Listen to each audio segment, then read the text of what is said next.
বিশেষ একজন এবং তার দলবল তারা আপনার কাছ থেকে অর্থ এবং অন্যান্য স্বার্থের জন্য আপনার প্রতি তারা প্রতিশোধ নিল। কুকুরের কাজ কুকুর করেছে, কামড় দিয়েছে পায়, তা বলে কি মানুষের শোভা পায়? যে চায়ের দোকান নিয়ে এত স্বপ্ন, যে চায়ের দোকানের বিরুদ্ধে এত ষড়যন্ত্র, যে চায়ের দোকানের ব্যাপারে প্রশাসনের এই রকম ঔদাসীন্যতা, সেই জায়গায় চায়ের দোকান করতে চান নাকি চায়ের ব্যবসাটাই ছেড়ে দিতে চান? ছোটবেলা থেকেই আমাকে এটা বোঝানো হয়েছিল কি তুই কিন্তু আর 5টা মেয়ের মতো নড়, তোকে কিন্তু নিজের লড়াইটা নিজেকেই লড়তে হবে। আপনি গ্ল্যামার ওয়ার্ল্ড অর্থাৎ মডেলিং ছেড়ে, কর্পোরেট চাকরি ছেড়ে কেন চায়ের দোকান করতে গেলেন? একটা কর্মক্ষেত্র তৈরি করা, যেখানে আমার সাথে সাথে বেশ আমার সাথে সাথে আরো বেশ কিছু মানুষজন কাজ পাবে, কাজ করবে। তো সেই অর্থে আমি ভাবলাম চাকে নিয়ে এগোই। অভিনয় বা মডেলিং এর ক্ষেত্রেও কি কাস্টিং কাউচ বা কোনো কুপ্রস্তাবের জন্য ছেড়ে দেওয়া?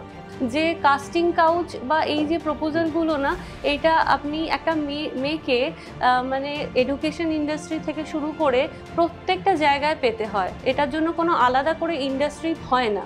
আপনি কি আবার মডেলিং এবং অভিনয় জগতে ফিরে যেতে চান?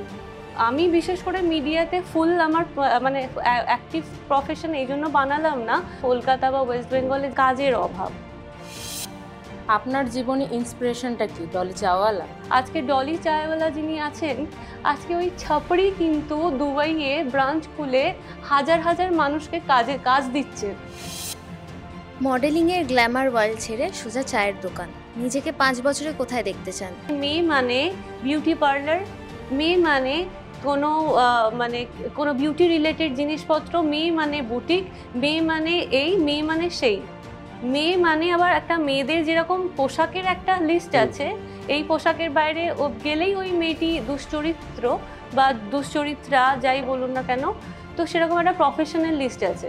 কি মনে করেন আপনি, রাজনীতি না ধর্ম, কোনটা আমাদেরকে অনেকটা পিছিয়ে রাখে? আজকে আমি একটা হিন্দু মেয়ে হয়ে ব্যবসা করছি, সেই জায়গায় দাঁড়িয়ে আজকে এমন একজন মানুষ যে সবার প্রথমে এসে আমার পাশে এসে দাঁড়িয়েছেন, তিনি একজন মুসলিম ধর্মাবলম্বী মানুষ। চায়ের ব্যবসা করতে যাওয়ায় আপনাকে যে আটকানো হলো তার কারণ মৌলবাদীরা।